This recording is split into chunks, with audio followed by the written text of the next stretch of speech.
ಉಡುಪಿ ವಿಧಾನಸಭಾ ಕ್ಷೇತ್ರದ ಅಭಿವೃದ್ಧಿ ಕ್ಷೇತ್ರದ ಜನರ ಸಮಸ್ಯೆಗೆ ಧ್ವನಿಯಾಗಬೇಕಾದ ಉಡುಪಿ ಶಾಸಕ ಯಶ್ಪಾಲ್ ಸುವರ್ಣ ಅವರು ಕೇವಲ ಪ್ರಚಾರ ಗಿಟ್ಟಿಸಿಕೊಳ್ಳುವ ಸಲುವಾಗಿ ವಿಧಾನಸಭೆಗೆ ತೆರಳುತ್ತಿದ್ದಾರೆಯೇ ಎಂಬ ಅನುಮಾನ ಮೂಡುತ್ತಿದೆ. ವಿಧಾನಸಭಾಧ್ಯಕ್ಷರೊಂದಿಗೆ ಸದನದಲ್ಲಿ ನಡೆಸಿದ ಪ್ರಶ್ನಾವಳಿಯ ಚರ್ಚೆಯನ್ನ ಹಿಂದೂ ಧರ್ಮಕ್ಕೆ ಅವಮಾನ ಆಗಿದೆ ಎಂಬ ರೀತಿಯಲ್ಲಿ ಶಾಸಕರು ಬಿಂಬಿಸುತ್ತಿದ್ದಾರೆ. ಸಭಾಧ್ಯಕ್ಷರು ಒಂದು ಧರ್ಮಕ್ಕೆ ಅವಮಾನ ಮಾಡಿದ್ದಾರೆ ಎಂಬ ರೀತಿಯಲ್ಲಿ ಶಾಸಕರು ಬಿಂಬಿಸುತ್ತಿರುವುದು ಸರಿಯಲ್ಲ ಎಂದು ಕಾಂಗ್ರೆಸ್ ಮುಖಂಡ ಪ್ರಸಾದ್ ರಾಜ್ ಕಾಂಚನ್ ಹೇಳಿದ್ದಾರೆ. ಸುದ್ದಿಗೋಷ್ಠಿಯಲ್ಲಿ ಮಾತನಾಡಿದ ಅವರು, ವಿಧಾನಸಭೆ ಸ್ಪೀಕರ್ ಯುಟಿ ಖಾದರ್ ಅವರ ಬಗ್ಗೆ ಉಡುಪಿ ಶಾಸಕ ಯಶ್ಪಾಲ್ ಸುವರ್ಣ ಅವರು ಮಾಡಿರುವ ಆರೋಪಕ್ಕೆ ತಿರುಗೇಟನ್ನ ನೀಡಿದ್ದಾರೆ. ಯಶ್ಪಾಲ್ ಸುವರ್ಣ ಅವರು ಒಂದು ಧರ್ಮದ ಶಾಸಕರು ಅಲ್ಲ, ಅವರು ಎಲ್ಲಾ ಧರ್ಮದ ಪ್ರತಿನಿಧಿ. ಶಾಸಕರು ತಮ್ಮ ಕ್ಷೇತ್ರದ ಸಮಸ್ಯೆ ಅಭಿವೃದ್ಧಿ ಬಗ್ಗೆ ಅಧಿವೇಶನದಲ್ಲಿ ಪ್ರಸ್ತಾಪಿಸಿ ಅಭಿವೃದ್ಧಿ ಕಾರ್ಯಗಳಿಗೆ ಅನುದಾನ ತರುವ ಕೆಲಸ ಮಾಡಬೇಕು ಎಂದಿದ್ದಾರೆ. ಇನ್ನು ಈ ಸಂದರ್ಭದಲ್ಲಿ ಬ್ರಹ್ಮಾವರ ಬ್ಲಾಕ್ ಕಾಂಗ್ರೆಸ್ ಅಧ್ಯಕ್ಷ ರಾಘವೇಂದ್ರ ಶೆಟ್ಟಿ, ಮುಖಂಡರಾದ ಕೀರ್ತಿ ಶೆಟ್ಟಿ, ಕುಶಾಲ್ ಶೆಟ್ಟಿ, ಪ್ರಶಾಂತ್ ಪೂಜಾರಿ ಉಪಸ್ಥಿತರಿದ್ದರು. ನೀವು ವಿಧಾನಸಭಾ ಚುನಾವಣೆಯಲ್ಲಿ ನಿಲ್ಲುವಾಗ ನಿಮ್ಮ ಪ್ರಣಾಳಿಕೆಯನ್ನು ನಾನು ಇವತ್ತು ತಂದಿದ್ದೇನೆ.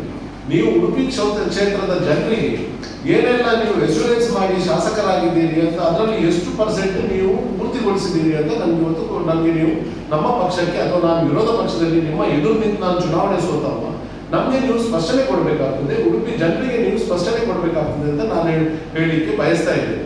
ನೀವು ವಿಧಾನಸಭಾ ಚುನಾವಣೆಯಲ್ಲಿ ನಿಲ್ಲುವಾಗ ಯುವ ಸಬಲೀಕರಣ ಮತ್ತು ಉದ್ಯೋಗ, ಆತ್ಮನಿರ್ಭರ ಉಡುಪಿ ಯೋಜನೆ, ಯುವ ಉದ್ಯಮಿಗಳು ಪ್ರವಾಸೋದ್ಯಮ ಕ್ಷೇತ್ರದಲ್ಲಿ ಹೊಸ ಯೋಜನೆಗಳನ್ನು ಪ್ರಾರಂಭಿಸಲು, ಸಣ್ಣ ವ್ಯಾಪಾರಗಳನ್ನು ಸ್ಥಾಪಿಸಲು ಮತ್ತು ಸ್ಥಳೀಯ ಉತ್ಪನ್ನಗಳನ್ನು ಉತ್ತೇಜಿಸಲು ವಿಶೇಷ ವರ್ಗದ ಅನುದಾನವನ್ನ, ಸಾಲ ಸೌಕರ್ಯವನ್ನು ಒದಗಿಸುತ್ತೇನೆ ಅಂತ ಹೇಳಿದ್ವಿ. ನನಗೆ ನೀವು ಇವತ್ತು ಹೇಳಬೇಕಾಗ್ತದೆ, ನೀವು ಉಡುಪಿ ಜಿಲ್ಲೆಯ ಆರ್ಥಿಕ ಪರಿಸ್ಥಿತಿ ಮತ್ತು ಯುವಜನರ ಏಳಿಗೆಗೆ ಕೆಲಸ ಏನು ಮಾಡಿದ್ದೀರಿ? ಇವತ್ತು ನೀವು ಸಣ್ಣ ಉದ್ದಿಮೆ ಮತ್ತೆ ಕೈಗಾರಿಕೆಗಳನ್ನ ನೀವು ಇಂಪ್ರೂವ್ ಮಾಡ್ತೀರಿ ಅಂತ ಹೇಳಿದ್ದೀರಿ. ನಮ್ಮ ಉಡುಪಿ ಜಿಲ್ಲೆಯಲ್ಲಿ, ನಮ್ಮ ವಿಧಾನಸಭಾ ಕ್ಷೇತ್ರದಲ್ಲಿ ಉಡುಪಿ ಜಿಲ್ಲೆಯಲ್ಲಿ ಯಾವುದಾದ್ರೂ ಕೈಗಾರಿಕಾ ಘಟಕೋತ್ಸವ ನೀವು ಸ್ಥಾಪಿಸಿದ್ದೀರಾ? ಅಥವಾ ಇದರ ವಿಚಾರ ಬಗ್ಗೆ ನೀವು ವಿಧಾನಸಭೆಯಲ್ಲಿ ಏನಾದರೂ ಮಾತಾಡಿದ್ದೀರಾ? ಏನಾದರೂ ಸರ್ಕಾರಕ್ಕೆ ನೀವು ಪ್ರಪೋಸಲ್ ಕೊಟ್ಟಿದ್ದೀರಾ? ಇದು ನಮಗೆ ಬೇಕಾಗ್ತದೆ.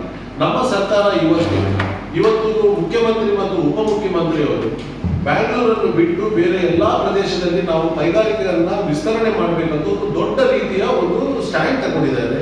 ಕ್ಯಾಬಿನೆಟ್ ಅಪ್ರೂವಲ್ ಆಗಿದೆ. ಅದಕ್ಕೆ ನಿಮ್ಮ ಉಡುಪಿ ಜಿಲ್ಲೆಯಿಂದ ನಿಮ್ಮ ಮುಖಾಂತರ ಏನು ನೀವು ಪ್ರೆಸೆಂಟ್ ಮಾಡಿದ್ದೀರಿ ನಮ್ಮ ಸರ್ಕಾರಕ್ಕೆ?